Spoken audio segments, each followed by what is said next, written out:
President Obama is getting it all off his chest tonight. Well, maybe not all of it, but he is unloading quite a bit on some of America's supposed best friends.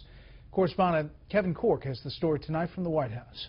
Behind all the smiles, handshakes, and backslaps, underlying frustration for President Obama, who, perhaps feeling unconstrained with only months left in office, broadsided a key ally, British Prime Minister David Cameron, for ongoing chaos in Libya.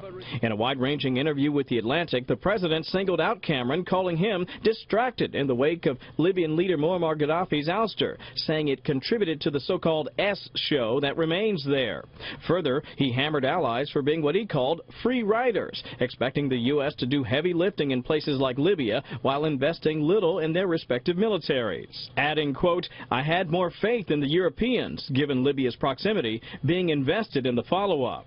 White House Press Secretary Josh Earnest, traveling aboard Air Force One with the president today, tried to downplay the criticism, saying, quote, "To put a fine point on it, no, the story in the direct quotes doesn't include a direct criticism of Cameron." Whether Cameron was stung by the president's rebuke remains unknown, with number 10 Downing Street tweeting, "There are complex challenges in Libya, and we support what must be a Libyan-led process. U.S. relationship remains special and essential." Our coalition could have and should have done more to fill a vacuum left behind. The White House says the president's remarks in September at the UN General Assembly underscored the complex nature of the Libyan crisis and that his comments in The Atlantic shouldn't be misconstrued.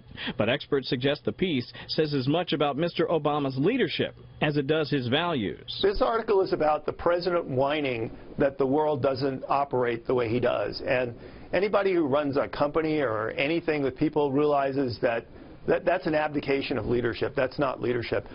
And one more really interesting note from that Atlantic article. It was early in 2014 that the administration suggested the president heard from his intelligence advisors, Brett, and they told him that ISIS was of marginal importance. And it was also suggested from the administration that that may have come from CENTCOM Commander General Lloyd Austin, who essentially said, and again they're saying this, that he called ISIS a flash in the pan. And the president then later said that's why he referred to them as little more than a JV team. Now, it's important to also point out, Brett, the general and his team are pushing back, saying at no point did he suggest that ISIS was a flash in the pan, Brett.